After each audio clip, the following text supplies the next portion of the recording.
दर्शकबिन नमस्कार। एपी सेन्टरको यो विशेष श्रृङ्खलामा यहाँलाई हार्दिक स्वागत छ। सधैँ राजनीतिक समसामयिक विषयको छलफल बहसको अपरिहार्य त हुन्छ, तर त्योभन्दा फराकिलो रूपमा एउटा दिन विशेष, सन्दर्भ विशेष, घटना विशेष, परिघटना विशेषको संवादको महत्ता झनै बढी हुन्छ। आजको श्रृङ्खलामा हामी विशेष गरी नेपालमा मानवशास्त्र, समाजशास्त्र यसलाई हरेक घटनाहरूलाई संसारको विकासक्रमलाई पनि त्यही रूपमा हेर्नुपर्ने पर्गेल्नुपर्ने हुन्छ। तर राजनीति अति प्रभावी भएका कारणले हामी सबै कुरालाई राजनैतिक उपरिसंरचनाबाट, त्यही आँखाबाट, त्यही लोचनबाट गोचर गर्छौँ। आज मानवशास्त्रका पिता भनिने अथवा संस्थापक भनेर चिनिने प्राध्यापक डोरबहादुर बिष्टको जन्म जयन्तीको सन्दर्भ पनि परेको छ। त्यसैले हामी नेपालमा मानवशास्त्रीय अध्ययन र यसका अवयवहरू के छन् र आजका दिनमा त्यसको औचित्य, महत्ता कुन घनत्वमा झन् बढेको छ, यही विषयमा कुराकानी गर्न हामीसँग हुनुहुन्छ पूर्व मन्त्री तथा प्राध्यापक डोरबहादुर बिष्टका पुत्र केशरबहादुर बिष्ट र त्यसैगरी हामीसँग हुनुहुन्छ त्रिभुवन विश्वविद्यालय मानवशास्त्र केन्द्रीय विभागका प्रमुख डाक्टर दम्मर चेम्जोङ। स्वागत छ दुवैजनालाई। म डाक्टर चेम्जोङबाटै सुरु गर्छु। तपाईलाई यो 30 को दशकमा सुरु भएको समाजशास्त्र र पछि छुट्टै अवयवका रूपमा मानवशास्त्र अस्तित्वमा आयो, त्यसका व्यक्तिगत रूपमा पनि त्यो इच्छाशक्ति भएको, त्यो जाँगर भएको, त्यो ढाडस भएको, त्यो उत्प्रेरणा भएको, त्यो हुटुटी भएको पात्रका फेरि कालो बादलमा चाँदीको घेरा भने जस्तै फेरि चाँदीभित्र पनि कालो बादलको धब्बा देख्नेहरू पनि हुन्छन्। त्यसका बावजुद पनि तपाईलाई केले त्यस्तो हुटुटी ल्यायो जसका कारणले म भौतिक रूपमा पनि पुनर्संरचना गर्छु, अरू मानसिक कुरा त छँदैछन् भनेर? मानवशास्त्रलाई? हजुर, तपाईँको विभागलाई। एउटा कुरा चाहिँ मैले सच्याउनु पर्ने हुन्छ टिका यात्रीजी तपाईँलाई। 30 को दशकमा समाजशास्त्र सुरु भयो, अलि पछि मानवशास्त्र भन्दा पनि 2038 सालबाट समाजशास्त्र मानवशास्त्र एउटा संयुक्त विभागका रूपमा र संयुक्त ओझेलमा पर्यो भन्ने कुरा ओझेलमा त पर्यो। हो सँगै सुरु भएको हो। मैले यति भन्न चाहेँ, आज अब प्रोफेसर बिष्टको जन्मदिन चाहिँ माघ 4 गते परेको हुनाले यो अवसरमा अब एउटा उहाँको जन्मदिनको चाहिँ एक खालको शुभकामना, एक खालको चाहिँ होइन उहाँप्रति कृतज्ञता जाहेर गरेर मैले के भन्न चाहन्छु भने विषयहरू, विभागहरू कसरी चल्ने हो त्रिभुवन विश्वविद्यालयमा, एउटा माहौल, प्राज्ञिक माहौल हुनुपर्ने कस्तो हो, आधारभूत रूपमा मान्छेलाई भनौँ न आचीसूची गर्न पर्ने सबैभन्दा कठोर अवस्थामा पनि घर फर्किनुपर्ने, पढाइ छोडेर त्यस्तो खालको वातावरणमा त्रिभुवन विश्वविद्यालयको खास गरेर यो केन्द्रीय क्याम्पस, खास गरेर सामाजिक शास्त्र तथा मानविकी संकायका त्यो विषयहरू त्यसरी गुज्रेको देखिन्छ। अब यो कुराहरू पनि हो। अर्को कुरा, अहिलेको आवश्यक आज ज्ञान आर्जन गर्ने र ज्ञान प्राप्त गर्ने र ज्ञान निर्माण गरिएको ज्ञानलाई बहसको परिप्रेक्ष्यमा राख्ने परिपाटी पनि हाम्रोमा एकदम कमजोर हुँदैछ। हामी धेरै पुरातनपन्थी, झन्नै गुरुकुलको शिक्षा पद्धतिको जस्तो गुरुले जे भनौ त्यो हो भन्नुपर्ने, गुरुभन्दा टाढा गयो भने त्यो आज्ञाकारी विद्यार्थी नहुने खालको प्रवृत्ति अझै पनि कायम भए जस्तो लाग्छ। विश्वविद्यालय भनेको त्यो होइन, ज्ञान उत्पादनको केन्द्र। त्यो उत्पादित ज्ञानलाई बहस गरेर अझ त्यसलाई खार्ने केन्द्रका रूपमा पश्चिमा देशहरूमा पनि विश्वविद्यालयको स्थापना त त्यसरी भएको। तपाईँको ज्ञान उत्पादन गरेर त्यो जे ज्ञान निर्माण हुन्छ नि, त्यसले वैश्विक तहमा युनिभर्सल लेभलमा त्यसले केही मान्यता पाउने र त्यसले केही त्यहाँ त्यो मान्यता पाउने कोसिस गर्ने हुनाले हामीले युनिभर्सल लेभलमा त्यो ज्ञानले केही होइन स्थापना गर्न सक्छ कि भनेर हामीले युनिभर्सिटी भन्ने शब्द उत्पादन गरे होला, बनाएको होला अङ्ग्रेजीमा। सो यो बहसको केन्द्रका रूपमा निर्माण गर्न, बहस गर्ने केन्द्रमा प्रवेश गर्नका लागि अलिकति प्राज्ञिक माहौलको केही बगैँचा जस्तो होस् होइन, अनि भित्र रहँदाखेरि पनि अलिकति व्यवस्थित होस्। बहस गर्दा गर्दै तपाईँलाई केही यो प्राकृतिक समस्याले होइन पिरलो भने त्यति बेला तुरुन्तै अब घरै फर्किनुपर्ने स्थिति नहोस्। यो सबभन्दा साधारण कुराहरू हो वास्तवमा। अलिकति केही बनाऊँ, राम्रो बनाऊँ। अनि अर्को कुरा व्यक्तिगत अलिकति लोक लज्जाको कुरा पनि हो हैन। युरोपमा पढियो, अमेरिकामा पढियो, सामान्य रूपमा पढाउने मौका पनि आयो। अरू महादेशमा कस्तो छ त शिक्षाको केन्द्रहरू कस्तो छ? आफ्ना साथीसँगी बढे, युरोपमा पनि छन्, अमेरिकामा पनि छन्। अनि साथीसँगीलाई कहिलेकाहीँ नेपाल बोलाउँदा त फेरि अब नेपालमा साधारण समस्या हो, तपाईँ पानीको समस्या हुन्छ घरमा, पाहुना नआइदियोस् जस्तो हुन्छ हैन। अनि युनिभर्सिटीमै टोइलेट पनि छैन भने त, आफ्नै विभागमा टोइलेट व्यवस्थित छैन भने पाहुना आओस् जस्तो त कहिले हुँदैन। साथीसँगै आउँदा पनि शरम हुने भयो। अब यो स्थितिहरूबाट पनि हामीले पार पाउनुपर्छ, यसलाई पनि व्यवस्थित गर्दै जानुपर्छ भन्ने मलाई लाग्छ। त्यो क्रममा यो देख्दा सामान्य कुरा हो, तर एउटा विश्वविद्यालयको प्राध्यापक, विभागीय प्रमुखले टोइलेट ठिक छ कि छैन, बगैँचा कस्तो छ, फुलहरू मुर्जाएका छन् कि फक्रिरहेका छन् कि, त्यो त त्यसले हाम्रो मानसिकताको प्रतिबिम्बित गर्छ नि त। हामी मनस्थिति परिस्थितिको सापेक्ष हुन्छ नि त, परिस्थिति कस्तो छ भन्नेले मनस्थिति निर्माण हुन्छ। यात्रीजी, यसमा म तपाईँलाई लान्छु ल। युरोपको कन्टेक्स्टमा, नेपालमा पनि त्यो छ, तपाईँहरूले तुलना गर्न सक्नुहुन्छ। युरोपमा समाज विज्ञानका केही मान्छेहरू छन्, जस्तो डोमिनिक लेपोर्ट भन्ने फ्रेन्च एकजना फिलोसोफर पनि हो, लिटरेरी क्रिटिक पनि हो। उहाँले हिस्ट्री अफ सेट भन्ने एउटा किताब सानो 1970s लेख्नु भएको छ। मखमलको खोल लागेको छ त्यसको, पातलो 100 पेजभन्दा तल, 70-80 पेजको किताब, टट्टीको इतिहास। त्यसले के वर्णन गर्छ भने नि, युरोप कसरी ब्युरोक्रेटिकली कर्मचारी संयन्त्रका रूपमा, समाजका रूपमा र राज्यका रूपमा क्रमशः आधुनिक हुँदै आएको स्थितिलाई वेस्ट म्यानेजमेन्ट, त्यो दिशा पिसाबको व्यवस्थापन कसरी गर्ने, 16औं शताब्दीमा कस्तो थियो, 15औं शताब्दीमा कस्तो, 17औं शताब्दीमा, 18औं, 19, समाज, राज्य संरचना, आम मानिसहरू आधुनिक हुँदै जानु भनेको उनीहरूले आफ्नो वेस्ट म्यानेजमेन्ट कसरी गर्छ। नेपालमै पनि त राणाकालमा त बाहिर टोइलेट थिएन भन्छ नि त। टोइलेटमा बस्न गयो भने यता झ्याप्प अर्को बस्दियो भने त सकियो। अनि त्यहीँ यसो बाह्रो कोप्रा ल्यायो होइन, नानीहरूले गर्ने चलन थियो भनेपछि यो हामी टोइलेट म्यानेजमेन्टको हिसाबमा, वेस्ट म्यानेजमेन्टको हिसाबमा त आधुनिक समाज त हुनै सकेको छैन क्या। अब बल गर्छौँ, उत्तर आधुनिकतावादको कुरा गर्छौँ। त्यसैले प्रसङ्गवश मैले अर्को केही सैद्धान्तिक र यो समाज विज्ञानमा अत्यन्त पढिएको समाज आधुनिक हुनको लागिको अनेक इन्डिकेटर, सूचकहरूमध्ये के हुनुपर्छ एउटा, विश्वविद्यालयको त झन् कुरै छोडिदिउँ होइन। सो त्यसो हुँदा एउटा सैद्धान्तिक कुराहरू र आधुनिकता भनेको के हो, समाज कसरी आधुनिक हुँदै जान्छ, हाम्रो राज्य संयन्त्र, हाम्रो ब्युरोक्रेसी कसरी आधुनिक हुँदै, विश्वविद्यालय कसरी आधुनिक हुँदै जाने, यसको व्यवस्थापनका हिसाबले भन्ने त्यो पढाइ, त्यो कुनै पुस्तकमा पढ्न पाएको अवस्थामा पनि यो त हामी त आधुनिक हुन बाँकी नै रहेछ त भनेर पनि काम गरिएको। चेङजुङसँग एकछिनमा आउँछु।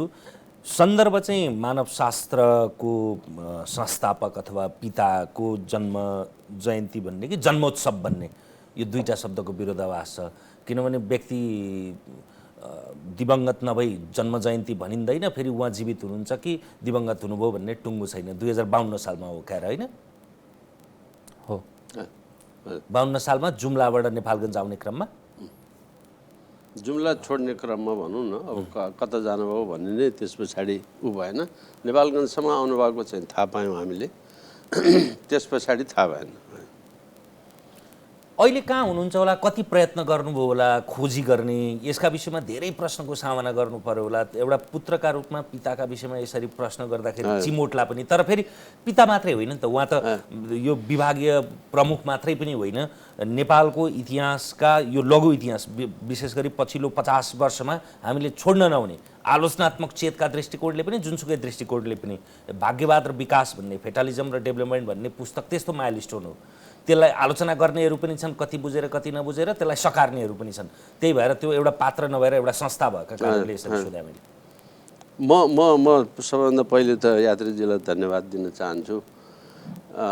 मलाई आज तपाईँसँग, डाक्टर चेम्जोङसँग बस्दाखेरि कस्तो विशिष्ट प्रकारको अनुभूति भइरहेको छ भने, मेरो पनि जीवन चाहिँ त 24 घण्टा यो राजनीतिक प्लस माइनसेस ठिक बेठिक यो राम्रो त्यो नराम्रो फलानु असल फलानु खराब यस्तै कुरामा मात्रै धेरै समय र ध्यान बित्ने मान्छे हो, चाहेर पनि नचाहेर पनि। तर आज कस्तो सन्दर्भ चाहिँ नि बदलिएको नेपाली डायस्पोराले अथवा दर्शकले कसरी लिनुहुन्छ त्यो भगवान् जानोस्। किनभने काम पाएन्छ यिनीहरूले अब केही नपाएर टोयलेटको पो गफ गर्न लाए भनेर भन्न सक्छन् मान्छेले। तर मलाई चाहिँ के लाग्यो भने यो त अत्यन्त दिव्य समय पो मैले यहाँ बिताउने मौका पाएँ। जति सम्झेँ अहिले उहाँले भन्दाखेरि म युनिभर्सिटीमा हुँदाखेरि बिहान चाँडै लाइब्रेरी खोल्ने, किताबहरू सबै किनेर साध्य हुँदैन थियो, त्यसैले पढ्नको लागि बिहान अलि चाँडो लाइब्रेरी जाने वा अबेरसम्म बस्ने क्रममा त्यो युनिभर्सिटीमा आफ्नो विभागमा बेलैमा हजुर आफै पनि पोलिटिकल साइन्सको स्वर्ण पदक विजेता हुनुहुन्छ। त्यो बिहान म अलि चाँडै लाइब्रेरी जान्थेँ, अबेरसम्म बस्थेँ दोलाइ लिएर, किन त्यहाँ कुलिङ हिटिङ सिस्टम नभएको लाइब्रेरी चिसोमा त घरबाट चाहिँ दोलाइ लिएर गएर त्यही ओढेर पढ्ने त्यस्तो थियो। इन्स्टिट्युट अफ एजुकेसनको डिन हुनुहुन्थ्यो केदार भक्त माथेमा, पछि भाइस चान्सलर पनि हुनुभयो, अब मास्टर हुनुभयो, थुप्रै हुनुभयो। बिहान 7 साढे 7 बजे लामो त्यो टाँगोमा बाँधेको कुचो लिएर त्यो इन्स्टिट्युट अफ डिन के अरे त्यो एजुकेसनको डिन अफिसमा सबै त्यो झाडु बढाएर गर्दै बस। डिनले त्यसरी गरेर देखेर मलाई हेरेरै थचक्कै बसेँ के म। सामान्यतया नेपालमा त्यस्तो हुँदैन नि। अब मैले अहिले सम्झना आयो उहाँले अहिले विभागमा मैले सुनेको छु त्यो एउटा पिएचडी गरेको, संसारमा पढाएको यस्तो विद्वान स्तरको मान्छे त्यो चाहिँ नि टोयलेटमा हात हालेर सफा गरेर बगैँचा बनाएर बस्ने भने त्यही सरकै मान्छे हो डोरबहादुर बिष्ट पनि। त्यो इन्स्टिट्युट अफ यो चाहिँ नेपाली स्टडिजको भवन बनाउँदाखेरि म केटाकेटी नै थिएँ, किर्तिपुरमै डेरा लिएर बसेर त्यो डकर्मी र सेकर्मीसँग ढुङ्गै इटै ओसार पसारमा लाग्ने विभाग। उहाँ त अझ डाइरेक्टर है, डाइरेक्टर मान्छे आफ्नो अफिसको भवन बनाउन लागेछ है।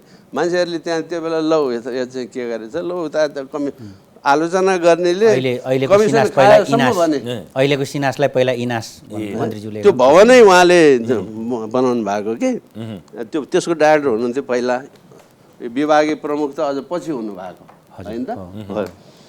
अनि त्यो इटै ओसार गरेर त्यो ज्यामीसँगै, अनि अरू त्यहाँ काम गर्ने लेक्चरर भर्खरको ठिटाहरू अहिले त सबै सिनियर प्रोफेसर भइसक्नुभयो, रिटायर भइसक्नुभयो। उहाँहरू के हेरेर बस्यो तिमीहरू, यो उचालेर मद्दत गर्नु हुँदैन, यस्तो खालको क्या त्यो सोच र चिजै कता हो कता अर्कै, जुन सामान्यतया चलन चल्तीमा व्यवहारमा नदेखिने प्रकारको स्वभाव भएको मान्छे हुनुहुन्थ्यो उहाँ। म यति कुरा पृष्ठभूमिमा मलाई त्यो कसरी चित्त बुझेर थप्न चाहेको, हुटहुटी लाग्यो। त्यसमा नेपालको क्लासिकल सामाजिक दृष्टिकोणले भन्ने हो भने आज पोखरा सफा छ, धरान सफा छ, बा यहाँ पनि ठाउँमा यो लाउरेहरूको बस्ती छ। लाउरेहरूको बस्तीमा चाहिँ 6 इन्ची पनि जमिन कहीँ खाली छ भने त्यहाँ फुल छ, त्यहाँ सफा छ, त्यहाँ कुचो लाउने गरिएको छ, त्यहाँ बिरुवामा पानी हाल्ने गरिएको छ, त्यहाँ झुलु पुस्ने गरिएको छ, ऐना छ, देखिन्न भित्रबाट बाहिरबाट। त्यो छेत्री बाहुनको घरमा त्यस्तो हुन्छ, पत्र लागेको हुन्छ। त्यो छेत्री बाहुन भन्ने जातले यस्तो काम गर्दैन। मैले जनरलाइज गरे जस्तो हुन्छ, तर यथार्थ यही हो। यस्तो समाजलाई कसरी बदल्ने, हेर्नुहोस् न, यो सामाजिक यो ऊ भन्ने चिज चाहिँ नि साँच्चीकै गजबको चिज रहेछ क्या। त्यो तलदेखि बनेर आएको हो नि। बाहिर विदेशमा चाहिँ नि नेपालमा यो कस्तो चलन भनेर कसैलाई सोध्यो भने व्यक्ति पछिको 108वटा एन्सर हुन्छ, जवाफ हुन्छ। किन मैले जे देखाएको छु त्यही हो नि नेपाल। अर्काको नेपाल त मलाई के मतलब, अर्काको पनि नेपाल हुन्छ भन्ने त मलाई मतलब छैन नि। मलाई मेरो नेपालसँग मात्रै मतलब छ। बिहान उठेर के गर बेलुका सुत्ने बेला के गर्नुहुन्छ भने म बाउलाई ढोग्छु, खुट्टामा ढोग्छु। अर्को एउटा समाज छ जसले सेवारो मात्रै भन्छ अथवा चाहिँ नि के अर्को थोक भन्छ होइन, ढोग्दैन। त नेपाल भनेको कस्तो भन्यो भने ढोग्ने चाहिँ नेपाल हो भन्ने मात्रै बुझाएको छु मैले। यो नेपाल सबै लाउने, बस्ने, खाने, बोल्ने, हिँड्ने, काम गर्ने, सोच्ने सम्पूर्ण 108 थरीको नेपाल छ। यो सबै नेपाललाई चिन्नुपर्छ र सबै नेपालको इज्जत हुनुपर्छ भन्ने मान्छेको परिवारको मान्छे हुँ म। अब म समाजशास्त्री पनि होइन, म चाहिँ नि मानवशास्त्री पनि होइन। मेरो घर चाहिँ समाजशास्त्रीय हो, मानवशास्त्रीय हो। किनभने बुवा त्यस्तो हो, काका पनि पेरिसमा पिएचडी गर्नुभएको मानवशास्त्री, मेरो दाई ठुलो दाई ऊ पनि मानवशास्त्री। त्यो घरमा भएको शास्त्रमध्येको अलग शास्त्रवाला चाहिँ म मात्रै हो। म राजनीतिक शास्त्री भनौँ अथवा राजनीतिक शास्त्रको विद्यार्थी भएँ। घरमा अरू परिवार चाहिँ सबै यो सोसल उसँग। त्यसैले सानैदेखि चाहिँ नि त्यस विषयको सल्लाह छलफल। अनि फेरि बुवाको बेलाको जमानामा चाहिँ त नेपालमा कोही पनि मानवशास्त्री समाजशास्त्री नेपाल आएको बसेको अवस्था वा पढ्न आएको वा इभन अलि लामो समय टुरिस्ट पनि एकताली खोजी डरबहादुर भेट्न हुने अनि छलफल हुने। बुवाको एउटा बानी चाहिँ नि हामी छोराछोरीलाई हरेक छलफलमा सँगै राख्ने। त्यसकारण मैले पारिवारिक हिसाबले जे बुझेँ त्यति मात्रै बुझेको छु यस विषयमा। म सैद्धान्तिक र शास्त्रीय हिसाबले बुझेको छैन। त हेर्ने दृष्टिकोण चाहिँ डेफिनेटली उहाँले बनाइदिनु भयो। यो बडा गम्भीर विषयलाई हामीले सहज अनौपचारिक र कुराकानीको शैलीमा, किनभने यही नै सुबोध्य हुन्छ यो। किनभने हामीले शास्त्रार्थ गर्नु छैन, हामीले यसका विषयमा कुनै प्रतिवेदन बुझाउनु छैन, तर यो विषय कम्तीमा मान्छेहरूको मन मस्तिष्कमा घुसोस् भनेर यति सरस रूपमा प्रस्तुत गरिरहेछौँ। सहज सम्प्रेषण कसरी गर्ने भनेर प्राध्यापक डोरबहादुर बिष्टलाई हटाइदिने हो भने हाम्रो मानवशास्त्र विभाग कस्तो हुन्थ्यो होला? एकैचोटि दुईटा प्रश्न छन् यहाँ। भनेको उहाँ हुँदा कस्तो छ भन्ने पनि हो। अब उहाँ मानवशास्त्र र समाजशास्त्र दुवैको संस्थापक यो अर्थमा कि विश्वविद्यालयका कुनै पनि विषयहरू स्थापना गर्ने, त्यसको संस्थापन गर्ने कुरा चाहिँ विषय समितिबाट हुन्छ। त्यो विषय समितिको अध्यक्ष उहाँ। त्यसो हुँदा सुरुमा समाजशास्त्र मानवशास्त्र दुवै सँगै स्थापना भयो। मानवशास्त्रको स्ट्रिममा जानेले यो थप पढ्नुपर्ने, समाजशास्त्रको डिग्री लिन चाहनेले थप यो पढ्नुपर्ने भनेर दोस्रो वर्षबाट छुट्टिएको स्थिति थियो। यो 38 सालदेखिको कुरा गर्दा। अब हुँदैन थियो त भन्न सकिन्न। तर एउटा कुरा के भने उहाँले सुरु गर्नुभएको विषय, त्यो विषय सुरु गर्नुभन्दा धेरै अगाडिदेखि प्रोफेसर बिष्टले चाहिँ जस्तो पिपुल अफ नेपाल, एउटा नेपालभरि आफूले घुम्दाखेरि एकदम वस्तुनिष्ठ ज्ञानका आधारमा पिपुल अफ नेपाल भनेर 30 को दशकभन्दा अगाडि नै 60कै दशकमा सन् 60 को दशकमा पुस्तक प्रकाशित भयो। अब सबै जातको फुलबारी नेपालीमा अनुवाद। यहाँ पनि अलिकति यो अनुवादको परम्परामा अलिकति तुच्छ दिनु मन लाग्छ क्या मलाई। पिपुल अफ नेपाल, नेपालका जात जातिहरू हुन्थ्यो होला नि त सोझो ट्रान्सलेसन त होइन। तर कति ब्युटिफुल उहाँले आफूले गर्नुपर्ने हुनाले उहाँ त्यो मैले लेखेको हुन्छ। उहाँ एकदमै त्यो भर्सटाइल, त्यो बहुमुखी प्रतिभा उहाँमा, लेखनमा पनि, अध्यापनमा पनि, अध्ययनमा पनि, अनि विकासको कार्यकर्ताका रूपमा पनि, विकासलाई समालोचना गर्ने एउटा विद्वानका रूपमा पनि। त्यो सबै जातका फुलबारी भन्ने छ क्या। अनि मलाई व्यक्तिगत रूपमा यो fatalism and development Nepal struggle for modernization भन्नेको अहिले नेपाली अनुवाद के आएको छ भने गत वर्ष भाग्यवाद र विकास, आधुनिकता हेतु नेपालको जमर्को भन्ने आएको छ। त्यो भन्नुभन्दा अलिकति फरक टाइटल जसले त्यो किताबको भित्रको मर्मलाई बोक्न सकोस्। नेपालले आधुनिकताको लागि प्रयास गरौँ भन्ने मात्रै आयो क्या यो जमर्कोमा। तर त्यो पुस्तकको मूल मर्म के हो भने आधुनिक नेपाली समाज नेपालको सम्पूर्ण राज्य संयन्त्र विकसित हुनको लागि आधुनिक हुनको लागि समस्याहरू के छन् मुख्य चाहिँ त्यो हो के त्यहाँबाट त्यहाँ ब्राह्मणवाद भन्ने परेको हो भाग्यवाद भन्ने परेको हो यो पुस्तक तर मैले भनेको पछिल्लो 40 उहाँ चाहिँ समाजशास्त्र मानवशास्त्र भन्ने विषयलाई विश्वविद्यालयमा स्थापना गर्नुभन्दा अगाडि नै उहाँ एउटा मानवशास्त्री हो त्यसो हुँदाखेरि एक दुईवटा पाटोमा पहिला नै उहाँ मानवशास्त्री भइसक्नु भएको व्यक्ति हो अब बेलायतबाट क्रिस्टोफर हाइमेन्डोफ मानवशास्त्री आउनुभयो नेपालको अध्ययन गर्ने क्रममा उहाँसँगको उहाँले सहकार्य गर्नुभयो अनि आफैले प्रकाशनहरू गर्नुभयो अब उहाँको अध्ययन त्यो एउटा मानवशास्त्र भनेकै मानवका सम्पूर्ण पक्ष यसका फिजियोलोजिकल भौतिक शरीरका रूपमा मानव के हो सामाजिक जीवनका रूपमा मानव के हो सांस्कृतिक अर्थबोध र महत्ताका रूपमा मानव के हो हिजोको मानव कस्तो थियो आजका मानव कस्ता छन् हिजोको भौतिक हिजोको राजनीतिक हिजोको सामाजिक हिजोको सांस्कृतिक मानव आज क्रमशः कसरी रूपान्तरित हुँदै आएको छ त्यो गतिशीलताभित्र ऊ कसरी अरू मानवहरूसँगको सम्पर्क अरू मानवसँगको भनौँ न अन्तर्क्रियाहरूबाट कसरी आधुनिक मानव बन्दै जान्छ आजको मानव बन्दै जान्छ सांस्कृतिक रूपमा भौतिक रूपमा सामाजिक रूपमा यावत रूपमा यो कुराको शास्त्रीय ज्ञान र प्रकाशन सम्पूर्ण उहाँले पहिले गरिसक्नु भयो डाक्टर चिम्डो अब यो विषयमा सायद विष्टजीलाई पनि यो प्रसङ्ग आउँछ होला कि यो हामीले फेटालिजम एन्ड डेभलपमेन्टको कुरा गरिसकेपछि आलोचनात्मक दृष्टिलाई मैले भन्ने कुरा चाहिँ एक वाक्यमा उहाँले स्थापना नगर्नु भएको भए कस्तो हुन्थ्यो होला भन्ने एउटा प्रश्न थियो अब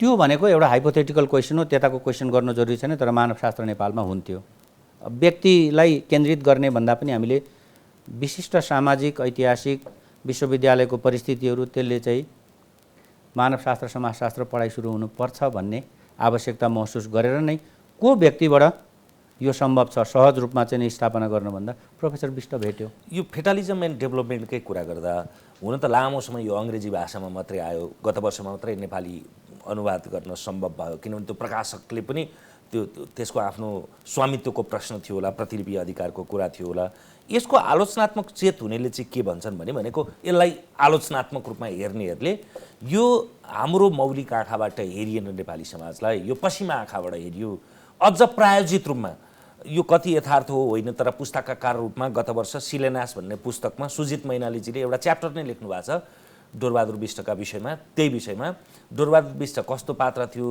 कसका कारण कोबाट प्रायोजित थियो र कसरी यसरी नेपाली समाजलाई यस्तो विशृङ्खलित रूपमा यो चाहिँ खालि एकदमै भाग्यवादीहरू मात्रै हुन्छन् अल्छी हुन्छन् मात्रै भन्ने प्रतीत गराइदियो भन्ने प्रश्नमा म बिष्टजी कहाँ पनि आउँछु पहिले तपाईँलाई यो अलिकति चाहिँ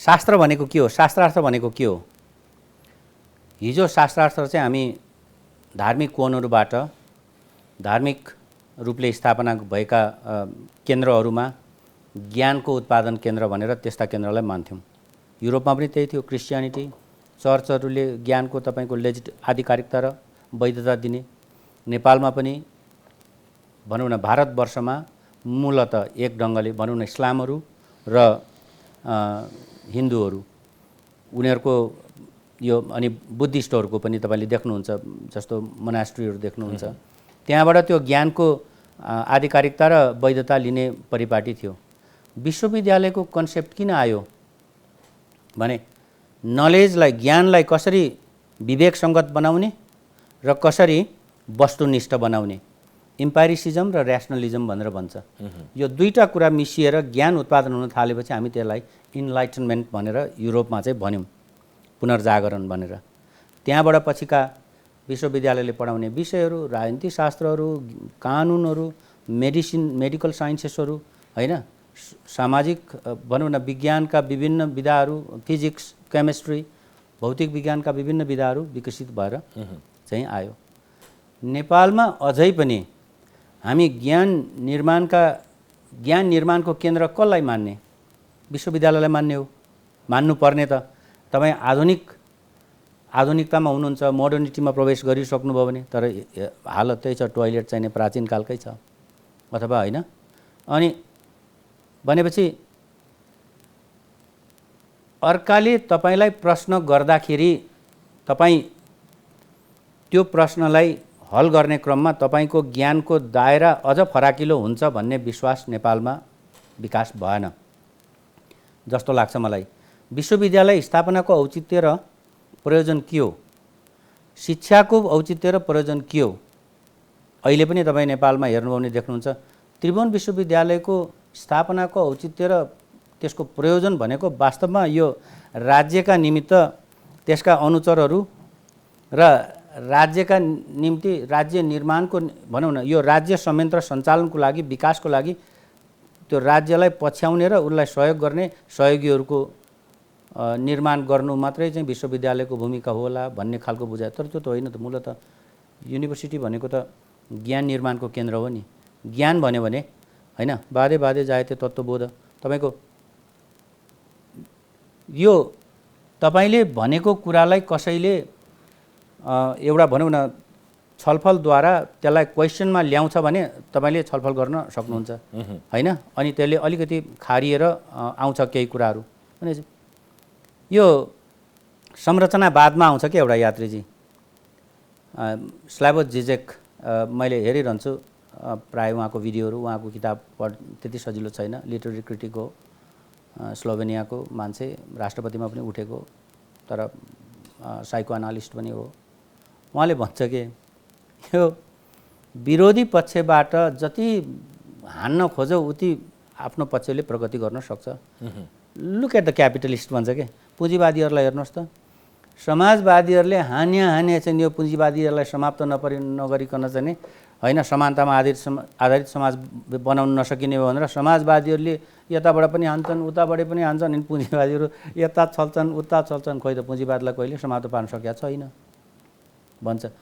तपाईँ यहाँ जस्तो राम्रो कोही पुँजीवाद जस्तो गजब कोही छैन भने अब पुँजीवादले यस्तो प्रगति गर्दैन थियो भन्छ कि हाम्रो नेताहरूले पनि बुझ्नुपर्ने कुरा, हाम्रो राजनीतिले बुझ्नुपर्ने कुरा थियो। तपाईँले अलि अमूर्त रूपमा यो विषय लिनु। तर मैले फेटलिजम एन्ड डेभलपमेन्ट भनेको हो नेपाली समाजको विविधता। मानव शास्त्रको एउटा विशेषता चाहिँ के हो भने जहिले पनि सामाजिक विविधता, ज्ञानमा विविधता, सांस्कृतिक विविधतामा विश्वास गर्छ, एकरूपतामा विश्वास गर्दैन।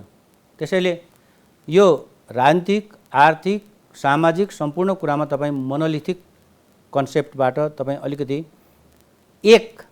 एकता र एकतावादी हुनुहुन्छ भने विष्टको किताबहरू विष्टको लेखाइहरूले, प्रोफेसर विष्टको लेखाइहरूले तपाईँलाई चाहिँ राम्रोसँग कन्भिन्स गर्दैन। त्यसलाई त्यो एउटा गम्भीर आरोप चाहिँ के भने जसको सीता उसको गीता भने जस्तो क्या प्रायोजनमा लेखिएका कारणले होइन, त्यो शब्दै गल्ती थियो के। प्रायोजनमा लेखिएको होइन। उहाँ प्रोफेसर विष्ट विकास कार्यकर्ता हुनुभयो, दुर्गम क्षेत्र विकास समितिको सदस्य सचिव हुनुभयो। त्यो भनेको कार्यकारी निर्देशक भनेको जस्तो। कर्णालीतिर स्याउ फलाउने काम उहाँले वास्तवमा इन्डियाबाट, काश्मीरबाट हवाईजहाजमा ल्याएको स्याउ अब उहाँको छोरा यहाँ हुनुहुन्छ, उहाँबाट एकछिनमा हुन्छ। एउटा विकास कार्यकर्ता पनि उहाँ हुनुभयो। समग्र नेपालको नेपाली विविधताको अध्येता पनि उहाँ हुनुभयो होइन। अनि उहाँ एक ढङ्गले ब्युरोक्रेसीमा कर्मचारी वृत्तमा पनि हुनुभयो। त्यो दुर्गम क्षेत्र विकास समितिको सदस्य सचिव हुनुभएको हैसियतले। सो शिक्षक पनि हुनुभयो। त्यो शिक्षण गर्ने कुरामा पनि उहाँले सुदूरपश्चिमतिर गएर पनि शिक्षण गर्नुभएको कुरा चाहिँ छ। सो शिक्षक हुनुहुन्छ उहाँ, कर्मचारी हुनुहुन्छ उहाँ, विकासलाई इम्प्लिमेन्ट गर्ने कार्यान्वयन विकास कार्यक्रमलाई इम्प्लिमेन्ट गर्ने एउटा चाहिँ विकासे होइन विकासविद हुनुहुन्छ उहाँ। अनि उहाँ एउटा चाहिँ अब सामाजिक अध्येता पनि हुनुहुन्छ नेपालको सामाजिक।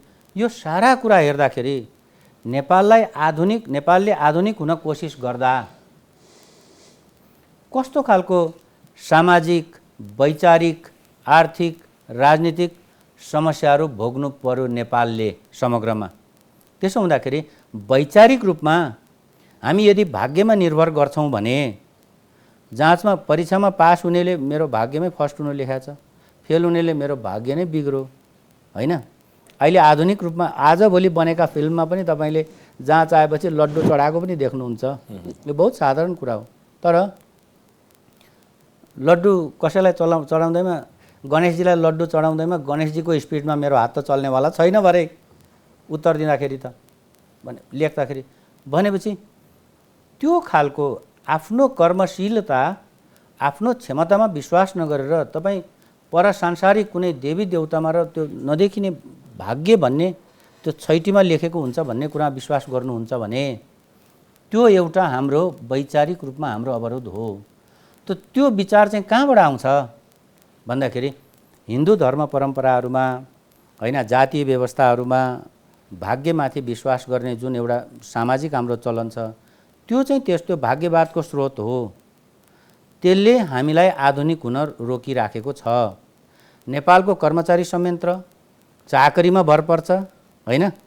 पहिला राणाकालमा तपाईँ जरसाब कहाँ, महाराज धिराज कहाँ, श्रीदिन महाराज कहाँ, यहाँ छाता टेकेर यहाँ यो कुम पछाडि छाता अड्काएर गएर चाहिँ दर्शनको लागि पर्खिनुहुन्छ तपाईँ भने जिन्दगीभरि त्यो आज जानुहोस् भोलि छाता यहीँ हुन पर्यो कि यहाँ झुन्ड्याउनु हो भने हिजोको मान्छे होइन नि त। महाराजको नजरमा नपर्न सक्नुहुन्छ। यहाँ चाकरीमा जाने बिहानै चाकरीमा जाने छाता यहाँ झुन्ड्याएर यहाँ झुन्ड्याउने यहीँ झुन्ड्याउने हो होइन। यता अब टेक्नेले टेक्ने नै हो। निरन्तर तपाईँको चाहिँ 5-7 दर्जन पटक टेकेर त्यो देखिसकेपछि त्यो कुममा छाता झुन्ड्याउने को भने चाहिँ म सरकार अनि भाग्य चम्को नि त।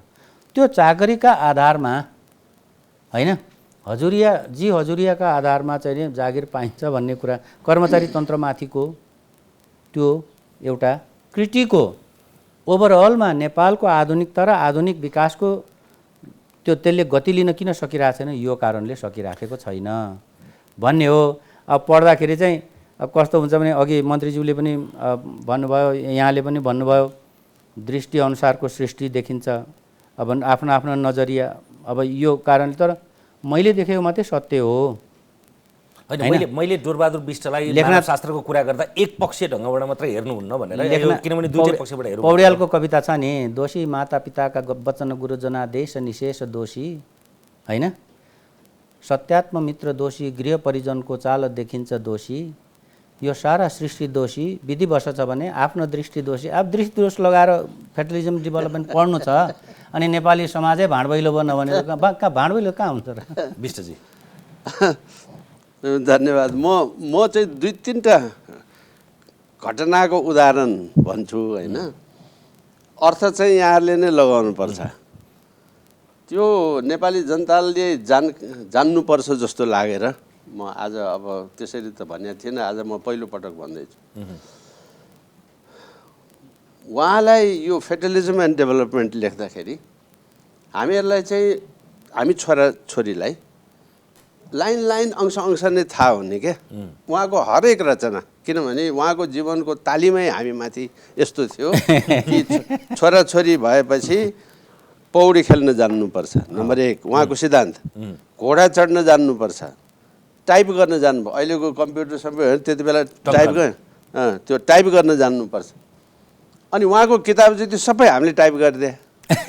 अब मै भएँ, मेरो बहिनी भयो, दाइ भयो, यो हरेक किताब त्यो किताबमा सबैमा हाम्रो नाम भएको कारण त्यसो भएर हो। छोरा फलानुले यस्तो गरिदिया धन्यवाद, छोरी फलानुले यसो गरिदिया धन्यवाद। हरेक किताबमा त्यो प्राकथन हुन्छ नि 4 वर्ड्स, त्यो 4 वर्ड्समा अनिवार्य उहाँको रचना जतिमा कोही न कोही छोराछोरीको धन्यवादको नाम छ त्यहाँ। किनभने हामीलाई सुरुदेखि तालिम गरेकै त्यसरी। यो फेटलिजम एन्ड डेभलपमेन्ट लेख्दाखेरि हामी अङ्ग्रेजी नेपाली दुवैमा गर्थ्यौँ, हामी सबै छोरछोरी। उहाँलाई चिन्ता के लाग्यो भने राजा रिसाउने हो कि भन्ने चिन्ता लाग्यो। राजा वीरेन्द्रसँग उहाँको असाध्यै अब आजभोलिको भाषामा भन्नु त मिल्छ दोस्ती, एकले अर्कोलाई माया गर्ने। अब ऊ बेला भएदेखि त अब राजा र जनतामा कहाँबाट दोस्ती भन्ने के भन्ने यस्तो भन्ने भाषा उहाँले भने जस्तै ऊ हुन्थ्यो होला। त त्यो भन्नु मिल्छ होला, एकले अर्कोलाई असाध्यै नै माया गर्ने। अब प्रत्यक्ष हिसाबले गुरु नै भनिहाल्न त म त्यसरी भन्दिनँ, तर धेरै कुरा चाहिँ नि बुवासँग बारम्बार राजा वीरेन्द्रको यो नेपाल बारेको जानकारीका लागि भेटघाट र त्यस्तो भइरहने। मन्त्रीजीले एउटा प्रसङ्ग उकाउनु भएको थियो पहिला राजा वीरेन्द्रले चाहिँ पिपुल अफ नेपाल त उहाँले राखेर जो विदेशी आए पनि नेपालको बारे चाहिँ नि उहाँले त्यो हजारौँ कपी त राजा वीरेन्द्रले बाँड्या होला उहाँको त्यो पिपल अफ नेपाल कि नेपालको बारे भयो कि यो पढ यही हो नेपाल भनेर यस्तो गर्ने उहाँको त्यो उहाँहरू फेरि विदेशमा पनि धेरै समय सँगसँगै अमेरिकामा पनि सँगसँगै कहाँ सबै सँगसँगै यस्तो पनि भयो।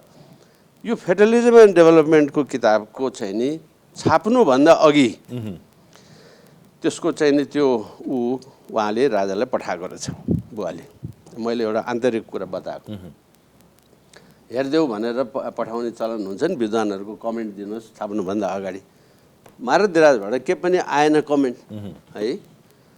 अब अन्ततोगत किताब छापियो। किताब छापिएपछि त्यति बेलाको पिरियड चाहिँ नि संजोगले म शिक्षा मन्त्री उहाँ बुवा प्रोफेसर युनिभर्सिटीको प्रोफेसर। एक दिन अब मेरो कामको सिलसिलामा मेरो पनि मारतधिराज सरकारसँग बारम्बारै भेट भइरहने नै भयो। फेरि उहाँलाई शिक्षा विषय असाध्यै प्यारो र रुचिको विषय थियो। अनि म सहायक मन्त्रीदेखि त्यही विषय हेरिराखेको हुनाले म चाहिँ नि ज्यादा बढी ऊ थियो। एक दिन घरमा हामीसँगै बस्थ्यौँ फेरि बाउ छोरा हाम्रो भिन्न भएर यसो बस्या पनि होइन म घरमै बस्ने। अनि दौसरो लारबाट ठाटिएर म चाहिँ नि साँझ गएको त दरबारमा बुवालाई ठ्याक्कै ती भेट भयो। मारतधिराज सरकारबाट डिनर बोलाइबक्छ है। अब अरू को छ मलाई के थाहा। म पनि गएँ बुवा पनि तीसँगै एउटै घरको एउटै दैलोबाट निस्केको त पनि यहाँ आउने भए मैले किन नभने भनेर बुवा म के थाहा सरकारबाट अर्को कसलाई बोलाइबक्छ जो त मलाई थाहा छैन। जे होस् त्यहाँ भेट भयो। भेट भएपछि मारतधिराजको र बुवाको गम्भीर कुरा भयो। बुवाले सरकार मैले किताबमा चाहिँ नि नेपालको राजा मगरको सन्तान हो भनेर लेखेको छु। त्यो सरकारलाई चित्त बुझेन होला बुवाले भनेको कुरा है। किन चित्त नबुझ्ने मलाई के उ छ र यसमा। यदि त्यो हो भने हो राजा वीरेन्द्रको कुरा म त हेरे भएँ होइन। उहाँले त्यो कमेन्टको निमित्त पठाएको जवाफ नपाएको हुनाले बुवाले त्यो भने रहेछ मैले पठाएको थिएँ सरकारलाई यदि यो आपत्तिजनक छ भने म झिकिदिन सक्छु। छाप्न अगाडिको कुरा यो। अब कमेन्ट केही नभए हुनाले छापिएपछि पनि बुवालाई मनमा लागेको रहेछ कि अवश्य राजा रिसायो होलान् भन्ने लाग्यो उसलाई। लागेर रहेछ र बुवाले आफैले सोधिरहेछ म साक्षी छु। त्यति बेला मैले यो कुरा अहिले अप्रत्यक्ष भाषामा धेरै पटक दोहोऱ्याएको छु। तर बुवाको भनाइ चाहिँ के थियो भने नेपालका मगरहरूले म राजखानदानी मान्छे हुँ भन्ठानेको भए आज यो देश यस्तो हुँदैन थियो। अब यसरी बुझौँ यसलाई कुरा। नेपालका गुरुङले यो देश सिर्जना गर्ने म हुँ भनेर भनेको भए आज यो देश यस्तो हुँदैन थियो। गुरुङ त म त अल्पमतमा परेँ म त जनजाति भनेर रोइरहेछ बिचरा। जसले देश बनायो पृथ्वीनारायण शाहको दिव्य उपदेशमा के लेखाएको छ। गुरुङ फौज नभएको भए मगर फौज नभए यो देश बन्थ्यो। यो खसले मात्रै बनाएको हो यो देश। यत्रा वैभव यो संस्कृतिका यत्रो वैभव नेवार नभए हुन्थ्यो कि यो उसले मात्रै खुकुर लिएर डाँडा दौडेर मात्रै बनायो हो यो देश होइन नि।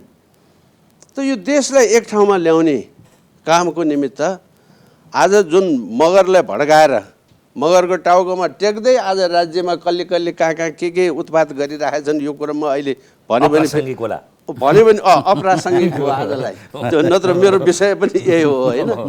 त्यसो भएको भए अर्को कुरा हुन्थ्यो न भने त्यहाँ त्यति बेला चर्चा भएको कुरा हो।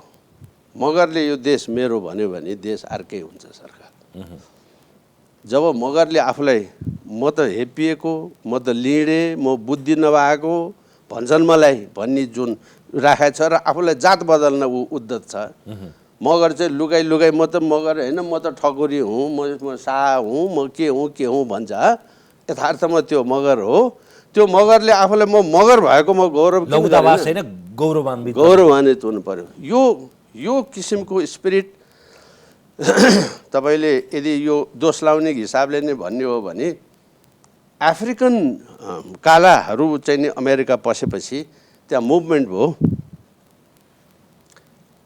कालोलाई नराम्रो भन्ने भयो है। कालोहरूले के गरे? No, black is beautiful. यो कालो चाहिँ नि राम्रो चिज हो भनेर तपाईँले इस्टाब्लिस गरेपछि कालोवालाले आफूलाई हीनता बोध गर्नु परेन। कालोवालाको यत्र चाहिँ नि ओठ, थिक लिभ्स, अनि भाषा नै त्यस्तो, we have thick lips therefore we are beautiful. हाम्रो मोटो जिब्रो भएको हुनाले त हामी राम्रो भएको। अझै नभए त तिमी जस्तै भइहाल्थ्यो नि। तिम्रो चाहिँ राम्रो होइन, यो पो राम्रो। यु नो, यसलाई हेर्ने दृष्टिकोण तपाईँले यस्तो बनाउनु भयो भने आफूसँग भएको चिजको गौरव लाग्न थाल्छ। आज देशमा आदिवासीले आफूलाई आफ्नो देश नभन् ठान्ने, पीडित भएर बस्नुपर्ने, 2700 वर्ष अगाडि राजा शुद्धोधनको सन्तान, राजाकै सन्तान हो नि बुद्ध भने त। पछि पो बुद्ध भएको त, राजकुमार हो नि त घरबाट निस्किँदाखेरि, होइन? त्यस्तो यो संस्कार र संस्कृति भएको आदिवासीले यो देश मेरो होइन भन्न थालेपछि यो देश चाहिँ कसको त? त्यसो भए त्यो त धेरै पुरानो कुरा भयो। किरात को थिए, मल्ल को थिए, महिषपाल को थिए। त्यसो भएर मैले म कोट्याइदिन्छु मात्रै आफै बुझ्नुहोस् भनेर मैले भनेको कारण चाहिँ यसो भएर हो। राजासँग यस विषयको कुरा भयो कि नेपाली शाह खानदानले आमा नचिनाउने राणाहरूको के दुर्गति भयो? राणाको दुर्गति भएको अरू कारण के पनि होइन, आमा नचिनाउने, बाउ मात्रै ठुलो। आमा चाहिँ चिनाउनु नहुने नाम, बाउ चाहिँ फलानु शमशेर। आमा चिनाएपछि त लाज हुने, आमा त भोताङको तामाङ, आमा त च्यासलको महर्जन, आमा त कुनै कहाँको मानन्दर। त्यो भएपछि चाहिँ लाज भयो। छोरो त उही हो नि। फेरि मेरो आमा काठमाडौँको मानन्दर हो भनेर त्यो जबसम्म त्यो छोरोले त्यो राणाजीले आफूलाई गर्व गर्दैन नि, तबसम्म राणाको इज्जत हुँदैन। मैले बुझ्ने कुरा चाहिँ यसरी हो। त्यो मलाई संस्कारले बुझाएको कुरा हो, मैले थ्योरी पढेर बुझाएको कुरा होइन। त्यस्तो हो घटना चाहिँ। अब एउटा अन्तमा एउटा सानो म चाहिँ नि, जस्तो उहाँले यो डोरबहादुर विश्वको उसमा चाहिँ नि लाखौँ बिरुवा होला कर्णाली अञ्चलभरि, मुगु, डोल्पा, जुम्ला, हुम्लामा स्याउको बिरुवा पुऱ्याएको। स्याउ लटारम्म फलेपछि त डोरबहादुरलाई आमा चकारी गाली सुरु भयो। यत्रो स्याउ फल्यो, अब कसले खाने यो स्याउ? कता लैजाने यो स्याउ? स्याउ स्याउ फाला फाल। ए तिम्रो गाला रातो हुन्छ, तिम्रो गोरुलाई खुवाऊ, हेर यो गोरुको गति अकरङ गर्नु हुने, यो स्याउ गोरुलाई खुवाऊ, तिम्रो भेडालाई खुवाऊ, तिमीहरू खाऊ भइगयो नि। अब यो कहाँ राख्ने भनेर मलाई गाली गर्ने हो भन्दै हिँड्नुहुन्थ्यो क्या उहाँ चाहिँ। तर धेरै वर्षसम्म बाटो छैन, हवाईजहाज छैन, यता महँगो उता महँगो, स्याउ फलाएर के गर्ने? बुद्धि स्याउ फलाएर पनि सुख छैन। यस्तो ठाउँ भएको हुनाले यो ठाउँलाई हेर्ने दृष्टिकोण हामीले ठिक ढङ्गको बनाएनौँ भने मान्छेमाथि त अन्याय हुने त छँदैछ। यो समाज सधैँ पछाडि हुन्छ भन्ने कुरालाई एक प्रकारले छलाङ मार्नलाई हो उहाँले यो भनिरहने। अब अर्थ लगाइदियो तपाईँ चाहिँ नि जुम्लामा चाहिँ नि लास लिएर जाँदाखेरि अझ कर्नर मैले मेरो आँखाले देखाएको छु। लास लिएर जाँदाखेरि बोका पनि सँगसँगै डोराएर लैजाने। त्यो मलामीले लास जलाउने, त्यहीँ बोका काट्ने, त्यो बोका काटेको मासु त्यहीँ खाएर घर फर्किने। यो नेपालको परम्परा हो। 16-17 शताब्दीदेखि चलेको विधि हो। आज तपाईँ छुवाछुतको नाममा 10वटा बुद्धि अनेक भएको नभएको चिज हालिदिएर नेपालको परम्परा यो भनेर भन्दै पो हुन्छ? यथार्थ त त्यो हो नि। त्यो त्यहाँ कोही जाँदैन, त्यहाँ कसैले हेर्दैन। त्यस्तो पनि हुन्छ नेपाली, त्यो त नेपाली नै हुँदैन। त्यसो त रुख बिरुवा नभएको ठाउँमा ढुङ्गामा राखेर मासुको लागि टुक्रा टुक्रा पारेर गिद्धलाई खुवाउने पनि त चलन छ नि, है? त्यो चाहिँ नराम्रो, त्यो चाहिँ हाम्रो चलन होइन भन्न पाइन्छ। मैले अघि नै त्यही त भने, हाम्रो चलन के त भन्दा पशुपतिमा ल्याएर चलन, त्यति मात्रै हो हाम्रो चलन। हाम्रो चलन त गिद्धलाई मासु खुवाउने पनि चलन हो।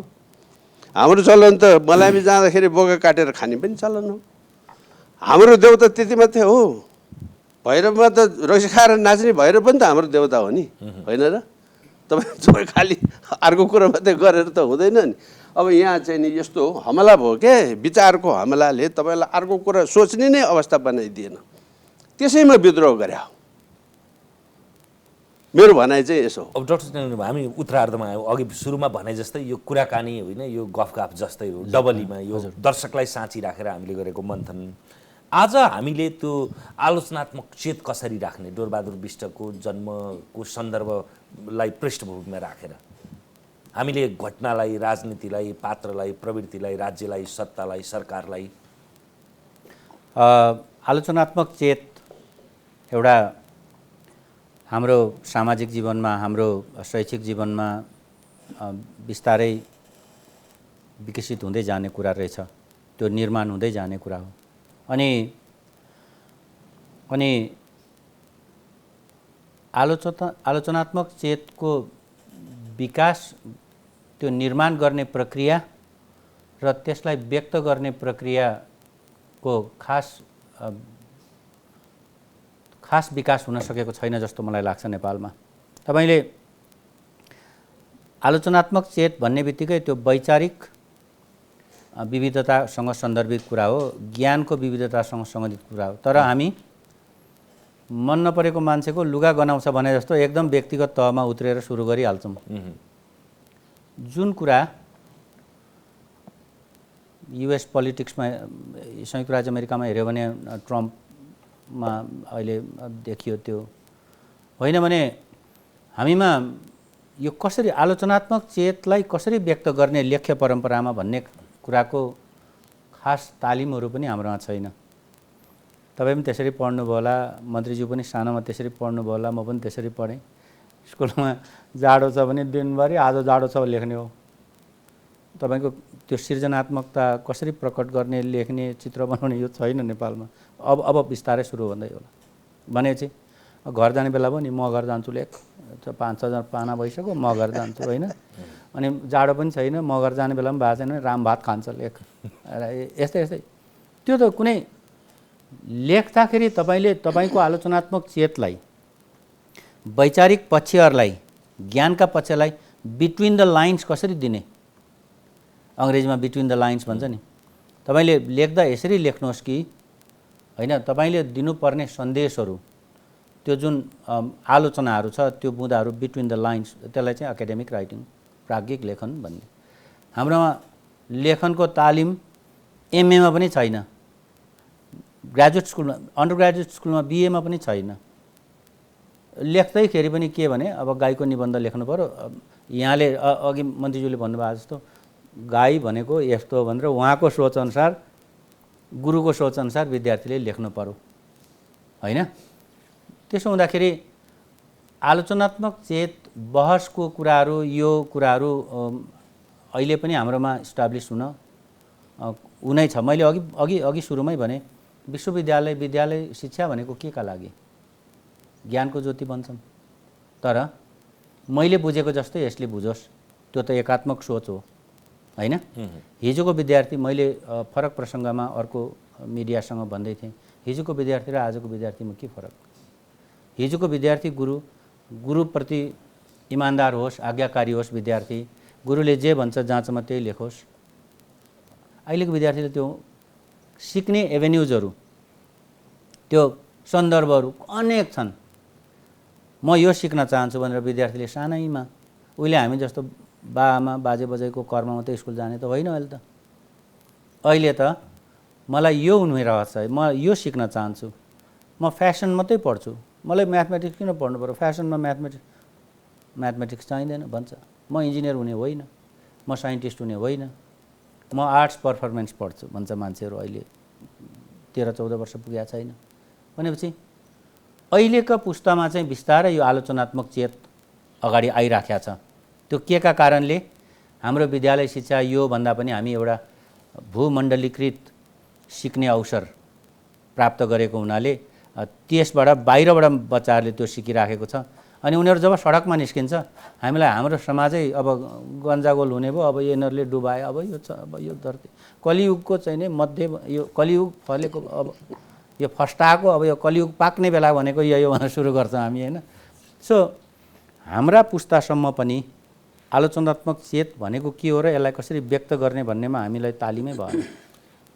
विश्वजी टुङ्ग्याउँदै जाँदाखेरि यही प्रश्न, आलोचनात्मक चेतले समाजलाई, राज्यलाई, सरकारलाई, हामी आफैलाई, स्वयं व्यक्तिलाई कसरी हेर्ने? अब यसमा प्रतिक्रियाको रूपमा आउने आरोप दोष लाग्दाखेरि नहडबडाइकन पाइला नडगमगाइकन आफ्नो विश्वासमा लागेको कुरा लिएर अगाडि बढ्नेदेखि बाहेक अर्को उपाय छैन। मैले अघि भनेको सन्दर्भमा चाहिँ नि मलामी जाँदाखेरि लास पोल्दाखेरि उल्टो मासु काटेर पनि खाएर आउँछन् भन्दाखेरि यहाँ त्यति बेला उहाँले एउटा उसमा लेक्चर सिरिजमा यो भन्नुभएको थियो।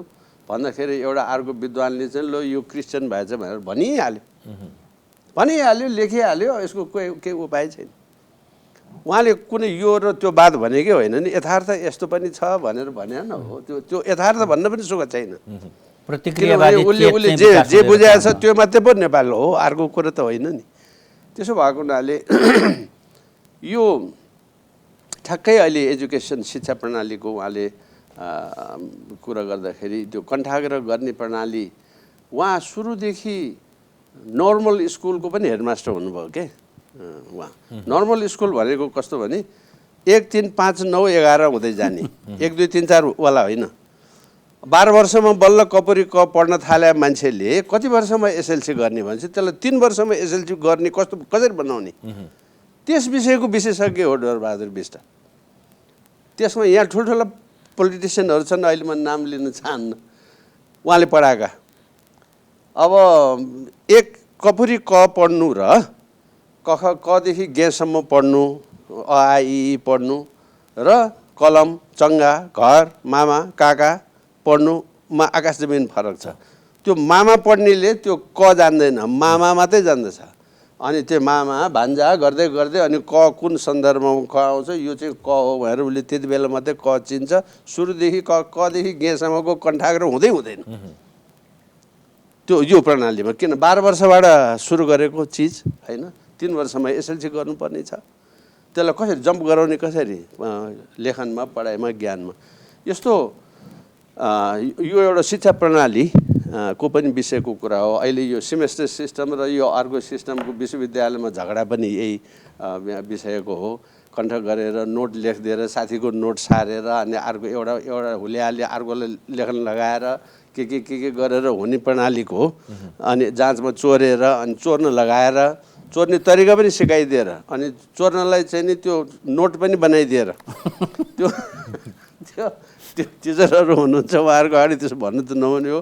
अब तर बनाइदिएर त्यसमा के भन्छ, जाँच पास गर्ने नोट अलग किन्न पाइन्छ नि, त्यो मात्रै गरेर यस्तो गरेर पास गराइदिने। त्यो जे पढ्नको निमित्त यति पढेपछि यो योग्यता बराबरको हुन्छ यो मान्छे भनेर बनाएको कोर्स करिकुलम जसलाई भन्छ, त्यो कोर्स करिकुलमको माने मतलब छैन होइन। त्यति पास गर्ने अकल उपाय नयाँ नयाँ किसिमको, अब त्यस्तो पनि नयाँ विधि हो। त्यसलाई पनि नयाँ नै भन्नु पऱ्यो। अब चोर्नलाई पनि त नयाँ तरिकाले चोर्ने सिकाउने कुरा भयो नि।